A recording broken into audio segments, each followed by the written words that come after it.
Dans cet exo, un Minpon PC de 2018, on s'intéresse à la limite d'une suite UN qui est définie à l'aide d'un produit. Et pour calculer cette limite-là, on nous demande dans un premier temps de nous intéresser à la nature d'une série, donc la série des ln de un plus 1 moins ln de un.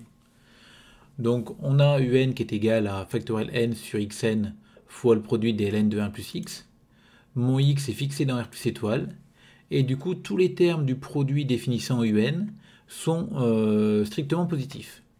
Donc du coup, quand on va vouloir calculer ln de un, eh ben, ça va être ln du produit, mais on va pouvoir appliquer le logarithme à chacun des termes, enfin on pourra faire ce qu'on veut avec le logarithme, étant donné que tout le monde est positif ici. Donc du coup, on calcule, on va chercher ici un développement asymptotique de ln de un plus 1 moins ln de un pour avoir une idée de la nature de la série. Donc on calcule ln de un plus 1 moins ln de un, donc on écrit. On regroupe les deux logarithmes ensemble, donc ça fait ln du quotient. On simplifie, par exemple, ici on a n plus 1 factoriel sur factoriel n, il va me rester n plus 1. On a divisé par xn plus 1 en haut et divisé par xn en bas, il va me rester divisé par x. Et ces produits-là, c'est les mêmes termes. Donc là, le produit va de 1 à n, en haut il va de 1 à n plus 1, donc il va me rester en haut le terme pour k égale n plus 1.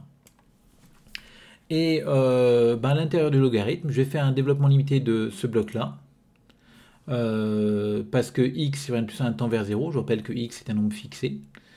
Donc ça fait quoi? Ça fait x sur n plus 1 moins 1 demi de x sur n plus 1 au carré, plus un petit taux de x sur n plus 1 au carré, donc ce petit taux de x sur n plus 1, comme x est une constante fixée non nulle, c'est aussi un petit taux de 1 sur n2.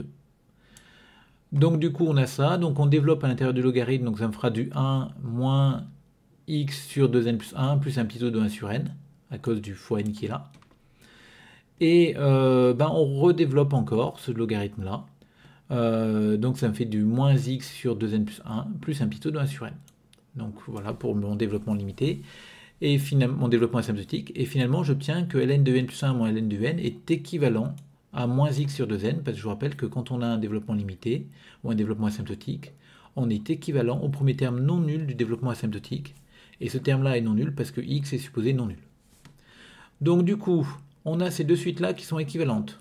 Celle-ci va être négative, et donc celle-là sera négative à partir d'un certain rang.